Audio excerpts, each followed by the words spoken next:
أعوذ بالله من الشيطان الرجيم. بسم الله الرحمن الرحيم.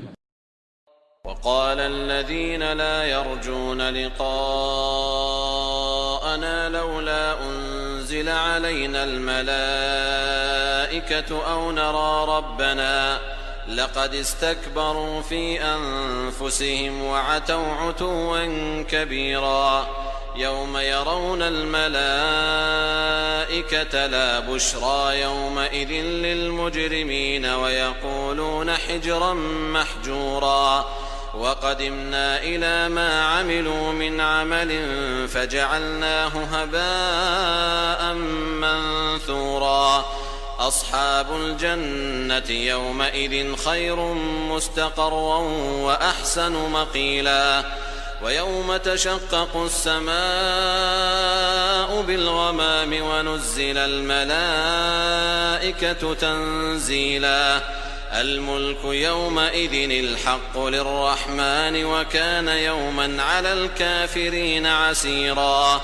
ويوم يعض الظالم على يديه يقول يا ليتني اتخذت مع الرسول سبيلا يا ويلتى ليتني لم أتخذ فلانا خليلا لقد أضلني عن الذكر بعد إذ جاءني وكان الشيطان للإنسان خذولا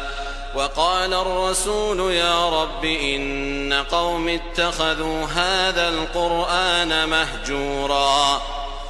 وكذلك جعلنا لكل نبي عدوا من المجرمين وكفى بربك هاديا ونصيرا وقال الذين كفروا لولا نزل عليه القرآن جملة واحدة كذلك لنثبت به فؤادك ورتلناه ترتيلا ولا يأتونك بمثل إلا جئناك بالحق وأحسن تفسيرا الذين يحشرون على وجوههم إلى جهنم أولئك شر مكانا وأضل سبيلا ولقد آتينا موسى الكتاب وجعلنا معه أخاه هارون وزيرا فقلنا اذهبا إلى القوم الذين كذبوا بآياتنا فدمرناهم تدميرا وقوم نوح لما كذبوا الرسل أغرقناهم وجعلناهم للناس آية وأعتدنا للظالمين عذابا أليما وعادا وثمود وأصحاب الرس وقرونا بين ذلك كثيرا وكلا ضربنا له الأمثال وكلا تبرنا تتبيرا ولقد أتوا على القرية التي أمطرت مطر السوء أفلم يكونوا يرونها بل كانوا لا يرجون نشورا وإذا رأوك إن يتخذونك إلا هزوا أهذا الذي بعث الله رسولا إن كاد ليضلنا عن آلهتنا لولا أن صبرنا عليها وسوف يعلمون حين يرون العذاب من أضل سبيلا أرأيت من اتخذ إلهه هواه أفأنت تكون عليه وكيلا أم تحسب أن أكثرهم يسمعون أو يعقلون إن هم إلا كالأنعام بل هم أضل سبيلا ألم تر إلى ربك كيف مد الظل ولو شاء لجعله ساكنا ثم جعلنا الشمس عليه دليلا ثم قبضناه إلينا قبضا يسيرا وهو الذي جعل لكم الليل لباسا والنوم سباتا وجعل النهار نشورا وهو الذي أرسل الرياح بشرا بين يدي رحمته وأنزلنا من السماء ماء طهورا لنحيي به بلدة ميتا ونسقيه مما خلقنا أنعاما وأناسيا كثيرا ولقد صرفناه بينهم ليذكروا فأبى أكثر الناس إلا كفورا ولو شئنا لبعثنا في كل قرية نذيرا فلا تطع الكافرين وجاهدهم به جهادا كبيرا. وهو الذي مرج البحرين هذا عذب فرات وهذا ملح أجاج وجعل بينهما برزخا وحجرا محجورا. وهو الذي خلق من الماء بشرا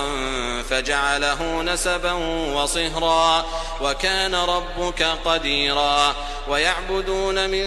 دون الله ما لا ينفعهم ولا يضرهم وكان الكافر على ربه ظهيرا. وما أرسلناك إلا مبشرا ونذيرا. قل ما أسألكم عليه من أجر إلا من شاء أن يتخذ إلى ربه سبيلا. وتوكل على الحي الذي لا يموت وسبح بحمده وكفى به بذنوب عباده خبيرا. الذي خلق السماوات والأرض وما بينهما في 6 أيام ثم استوى على العرش الرحمن فاسأل به خبيرا. وإذا قيل لهم اسجدوا للرحمن قالوا وما الرحمن أنسجد لما تأمرنا وزادهم نفورا. تبارك الذي جعل في السماء بروجا وجعل فيها سراجا وقمرا منيرا.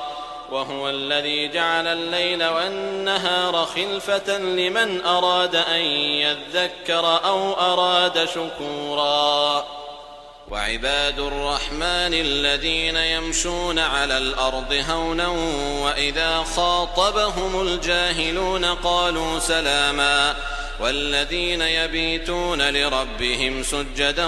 وقياما. والذين يقولون ربنا اصرف عنا عذاب جهنم إن عذابها كان غراما إنها ساءت مستقرا ومقاما. والذين إذا أنفقوا لم يسرفوا ولم يقتروا وكان بين ذلك قواما. والذين لا يدعون مع الله إلها آخر ولا يقتلون النفس التي حرم الله إلا بالحق ولا يزنون ومن يفعل ذلك يلقى أثاما يضاعف له العذاب يوم القيامة ويخلد فيه مهانا إلا من تاب وآمن وعمل عملا صالحا فأولئك يبدل الله سيئاتهم حسنات وكان الله غفورا رحيما. ومن تاب وعمل صالحا فإنه يتوب إلى الله متابا. والذين لا يشهدون الزور وإذا مروا باللغو مروا كراما. والذين إذا ذكروا بآيات ربهم لم يخروا عليها صما وعميانا. والذين يقولون ربنا هب لنا من أزواجنا وذرياتنا قرة أعين وجعلنا للمتقين إماما أولئك يجزون الغرفة بما صبروا ويلقون فيها تحية وسلاما خالدين فيها حسنت مستقرا ومقاما. قل ما يعبأ بكم ربي لولا دعاؤكم فقد كذبتم فسوف يكون لزاما. بسم الله الرحمن الرحيم. طاسيم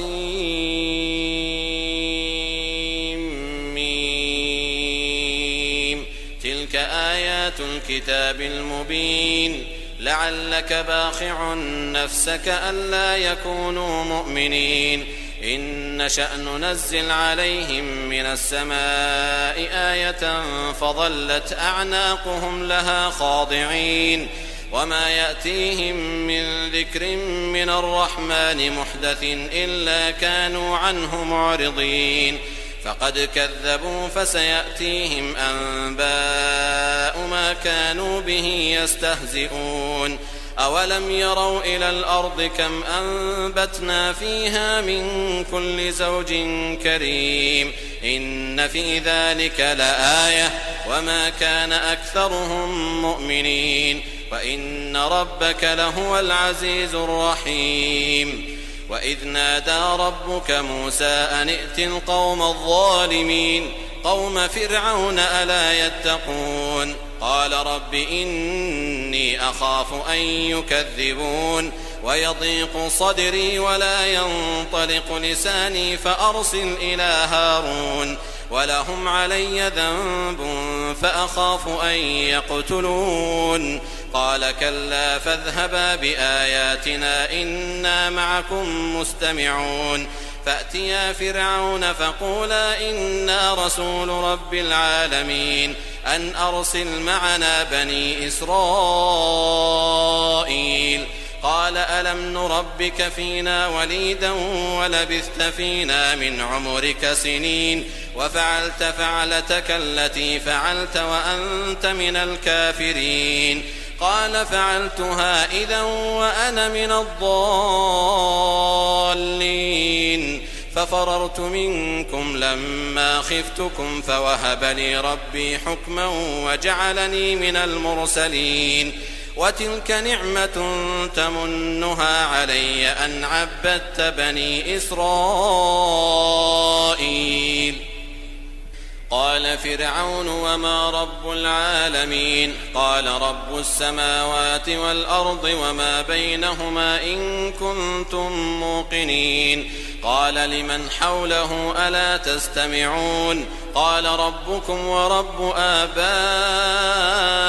الأولين قال إن رسولكم الذي أرسل إليكم لمجنون قال رب المشرق والمغرب وما بينهما إن كنتم تعقلون قال لئن اتخذت إلها غيري لأجعلنك من المسجونين قال أولو جئتك بشيء مبين قال فأت به إن كنت من الصادقين فألقى عصاه فإذا هي ثعبان مبين ونزع يده فإذا هي بيضاء للناظرين قال للملأ حوله إن هذا لساحر عليم يريد أن يخرجكم من أرضكم بسحره فماذا تأمرون قالوا أرجه وأخاه وابعث في المدائن حاشرين يأتوك بكل سحار عليم فجمع السحرة لميقات يوم معلوم وقيل للناس هل أنتم مجتمعون لعلنا نتبع السحرة إن كانوا هم الغالبين فلما جاء السحرة قالوا لفرعون أئن لنا لأجرا إن كنا نحن الغالبين قال نعم وإنكم إذا لمن المقربين قال لهم موسى ألقوا ما أنتم ملقون فألقوا حبالهم وعصيهم وقالوا بعزة فرعون إنا لنحن الغالبون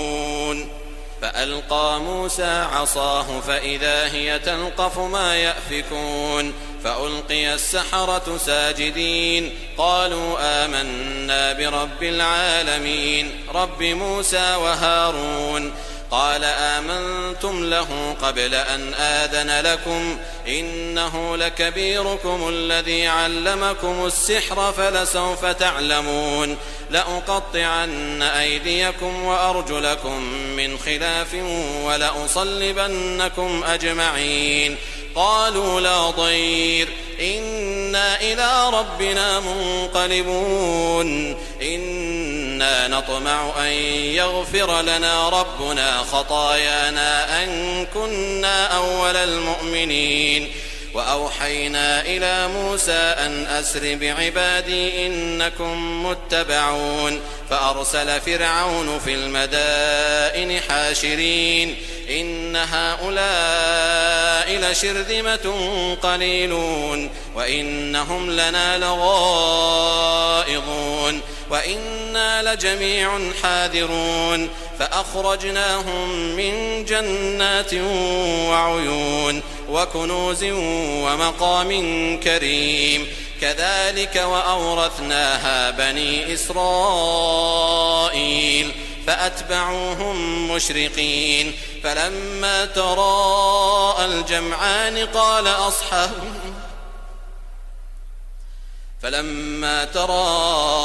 الجمعان قال أصحاب موسى إنا لمدركون قال كلا إن معي ربي سيهدين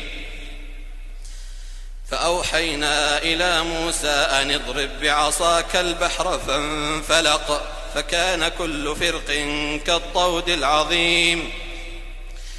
وأزلفنا ثم الآخرين وأنجينا موسى ومن معه أجمعين ثم أغرقنا الآخرين إن في ذلك لآية وما كان أكثرهم مؤمنين وإن ربك لهو العزيز الرحيم واتل عليهم نبأ إبراهيم إذ قال لأبيه وقومه ما تعبدون قالوا نعبد أصناما فنظل لها عاكفين قال هل يسمعونكم إذ تدعون أو ينفعونكم أو يضرون قالوا بل وجدنا آباءنا كذلك يفعلون قال أفرأيتم ما كنتم تعبدون أنتم وآباؤكم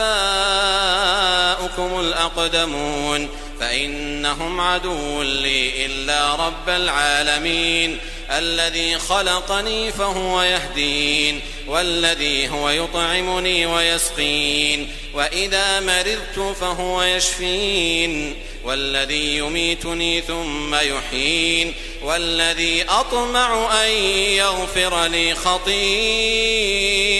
يوم الدين رب هب لي حكما وألحقني بالصالحين واجعلني لسان صدق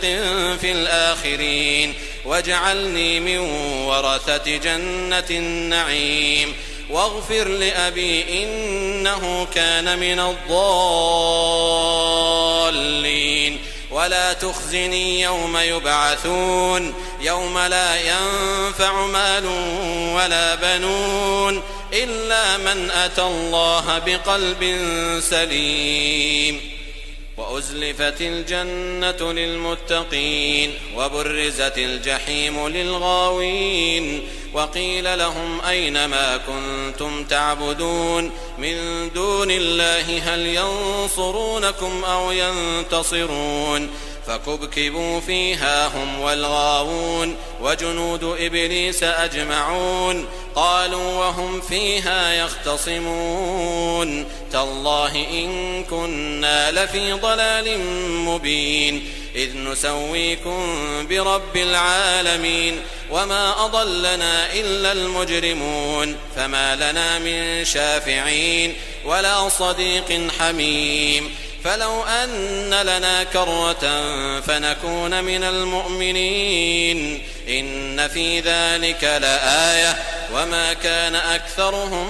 مؤمنين وإن ربك لهو العزيز الرحيم كذبت قوم نوح المرسلين إذ قال لهم أخوهم نوح ألا تتقون إني لكم رسول أمين فاتقوا الله وأطيعون وما أسألكم عليه من أجر إن أجري إلا على رب العالمين فاتقوا الله وأطيعون قالوا أنؤمن لك واتبعك الأرذلون قال وما علمي بما كانوا يعملون إن حسابهم إلا على ربي لو تشعرون وما أنا بطارد المؤمنين إن أنا إلا نذير مبين قالوا لئن لم تنته يا نوح لتكونن من المرجومين قال رب إن قومي كذبون فافتح بيني وبينهم فتحا ونجني ومن معي من المؤمنين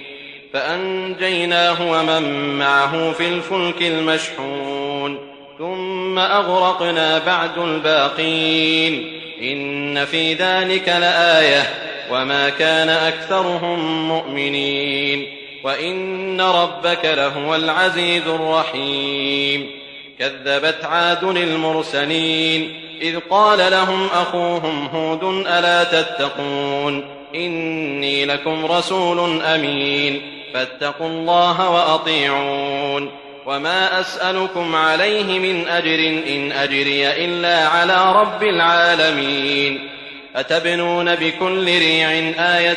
تعبثون وتتخذون مصانع لعلكم تخلدون وإذا بطشتم بطشتم جبارين فاتقوا الله وأطيعون واتقوا الذي أمدكم بما تعلمون أمدكم بأنعام وبنين وجنات وعيون إني أخاف عليكم عذاب يوم عظيم قالوا سواء علينا أوعظت أم لم تكن من الواعظين إن هذا إلا خلق الأولين وما نحن بمعذبين فكذبوه فأهلكناهم إن في ذلك لآية وما كان أكثرهم مؤمنين وإن ربك لهو العزيز الرحيم كذبت ثمود المرسلين إذ قال لهم أخوهم صالح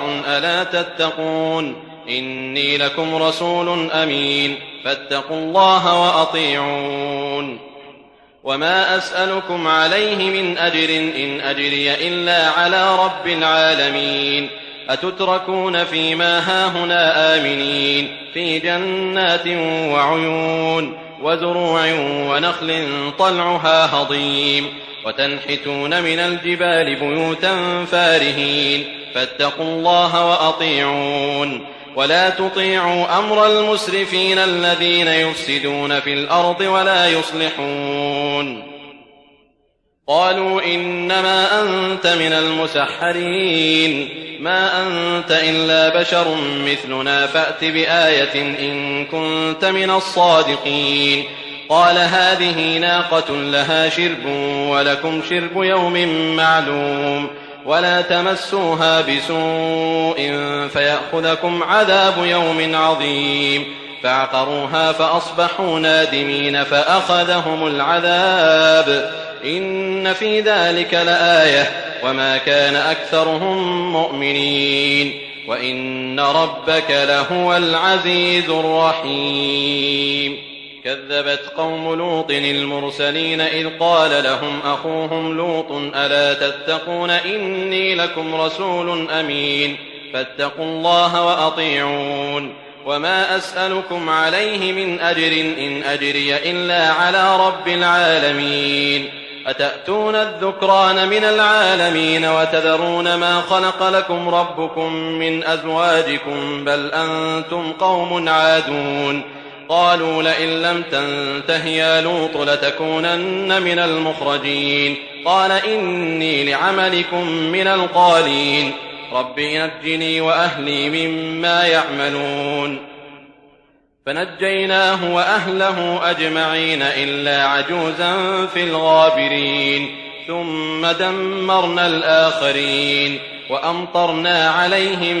مطرا فساء مطر المنذرين إن في ذلك لآية وما كان أكثرهم مؤمنين وإن ربك لهو العزيز الرحيم كذب أصحاب الأيكة المرسلين إذ قال لهم شعيب ألا تتقون إني لكم رسول أمين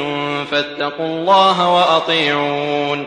وما أسألكم عليه من أجر إن أجري إلا على رب العالمين أوفوا الكيل ولا تكونوا من المخسرين وزنوا بالقسطاس المستقيم ولا تبخسوا الناس أشياءهم ولا تعثوا في الأرض مفسدين واتقوا الذي خلقكم والجبلة الأولين قالوا إنما أنت من المسحرين وما أنت إلا بشر مثلنا وإن نظنك لمن الكاذبين فأسقط علينا كسفا من السماء إن كنت من الصادقين قال ربي أعلم بما تعملون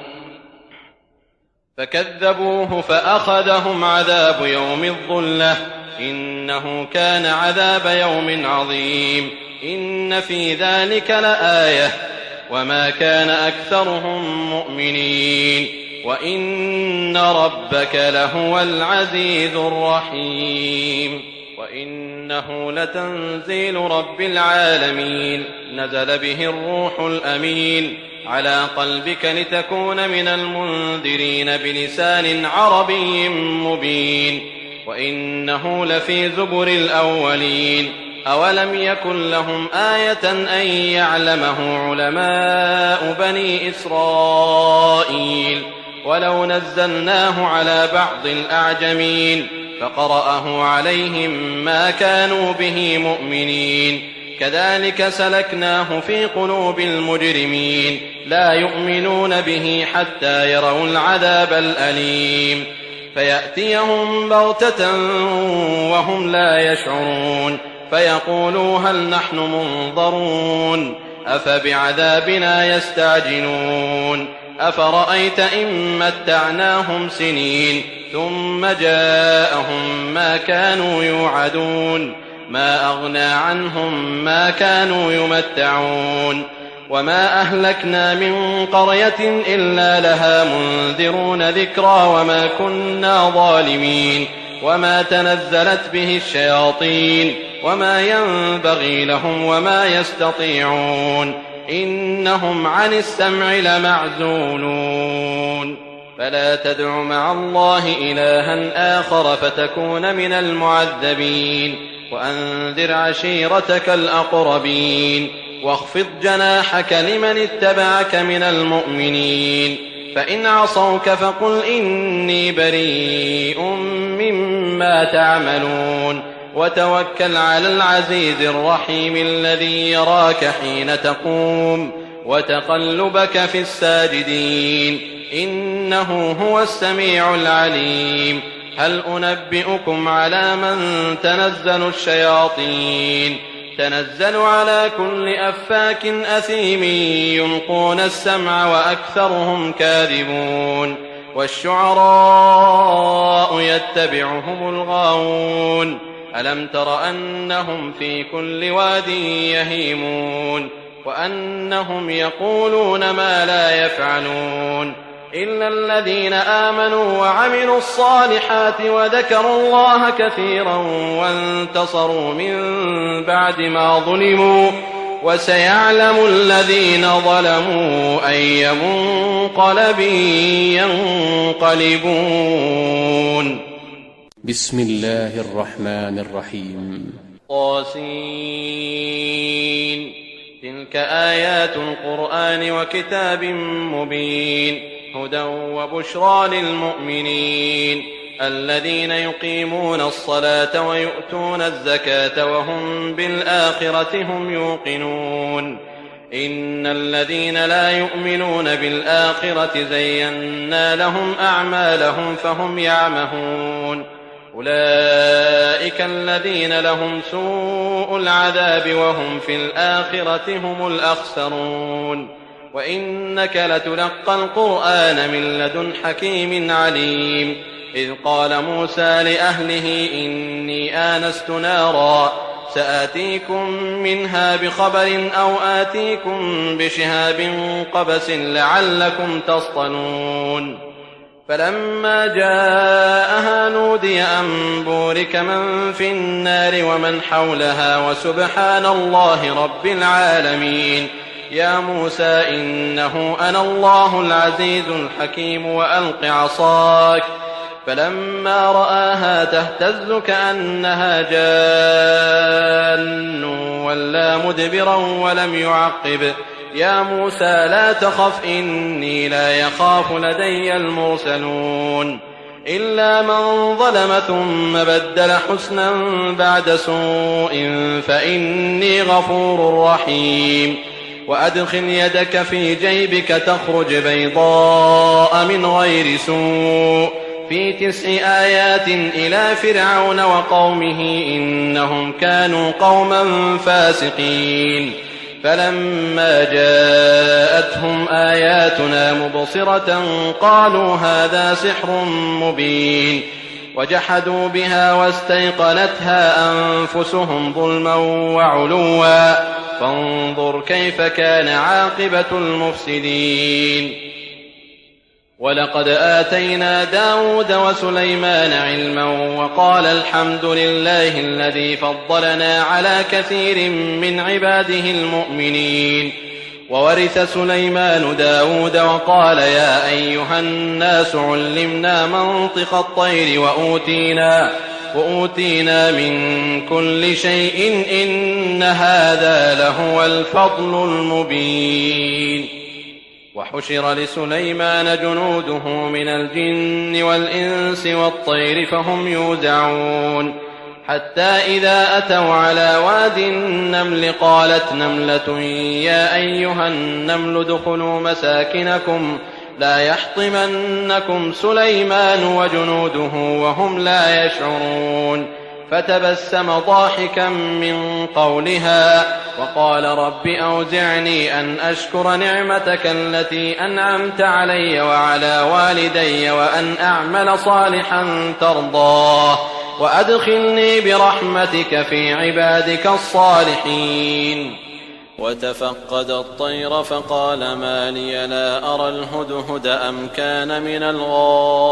الغائبين لأعذبنه عذابا شديدا أو لأذبحنه أو ليأتيني بسلطان مبين. فمكث غير بعيد فقال أحطت بما لم تحط به وجئتك من سبأ بنبأ يقين. إني وجدت امرأة تملكهم وأوتيت من كل شيء ولها عرش عظيم. وجدتها وقومها يسجدون للشمس من دون الله وزين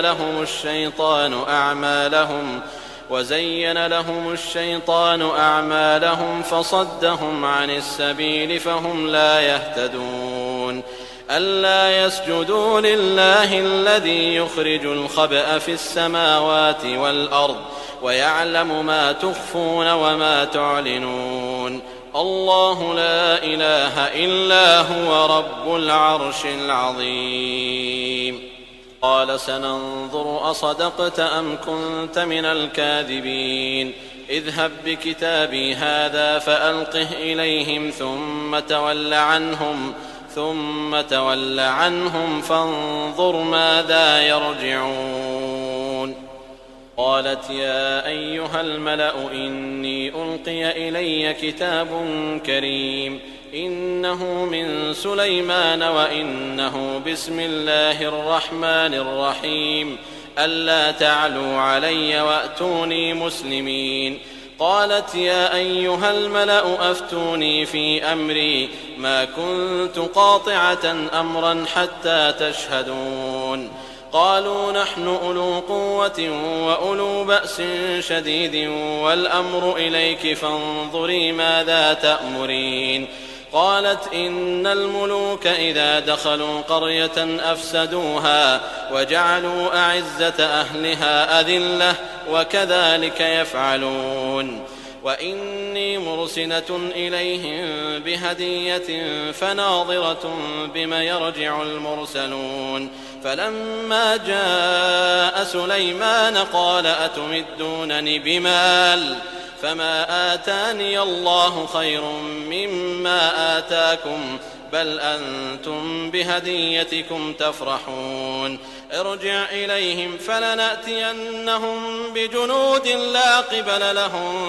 بها ولنخرجنهم منها أذلة وهم صاغرون. قال يا أيها الملأ أيكم يأتيني بعرشها قبل أن يأتوني مسلمين. قال عفريت من الجن أنا آتيك به قبل أن تقوم من مقامك وإني عليه لقوي أمين. قال الذي عنده علم من الكتاب أنا آتيك به قبل أن يرتد إليك طرفك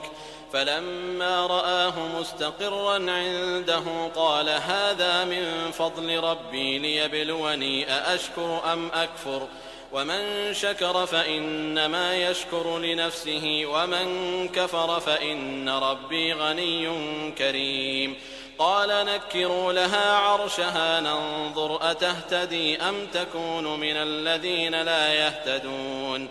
فلما جاءت قيل أهكذا عرشك قالت كأنه هو وأوتينا العلم من قبلها وكنا مسلمين. وصدها ما كانت تعبد من دون الله إنها كانت من قوم كافرين. قيل لها ادخل الصرح فلما رأته حسبته لجة وكشفت عن ساقيها قال إنه صرح ممرد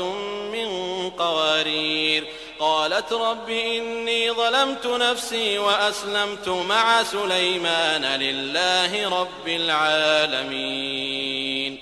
ولقد أرسلنا إلى ثمود أخاهم صالحا أن اعبدوا الله فإذا هم فريقان يختصمون. قال يا قوم لم تستعجلون بالسيئة قبل الحسنة لولا تستغفرون الله لعلكم ترحمون. قالوا اطيرنا بك وبمن معك قال طائركم عند الله بل أنتم قوم تفتنون. وكان في المدينة 9 رهط يفسدون في الأرض ولا يصلحون. قالوا تقاسموا بالله لنبيتنه وأهله ثم لنقولن لوليه ما شهدنا مهلك أهله وإنا لصادقون. ومكروا مكرا ومكرنا مكرا وهم لا يشعرون. فانظر كيف كان عاقبة مكرهم أنا دمرناهم وقومهم أجمعين. فتلك بيوتهم خاوية بما ظلموا إن في ذلك لآية لقوم يعلمون. وأنجينا الذين آمنوا وكانوا يتقون. ولوطا إذ قال لقومه أتأتون الفاحشة وأنتم تبصرون أئنكم لتأتون الرجال شهوة من دون النساء بل أنتم قوم تجهلون. فما كان جواب قومه إلا أن قالوا أخرجوا آل لوط من قريتكم إنهم أناس يتطهرون. فأنجيناه وأهله إلا امرأته قدرناها من الغابرين. وأمطرنا عليهم مطرا فساء مطر المنذرين. قل الحمد لله وسلام على عباده الذين اصطفى الله خير أما يشركون.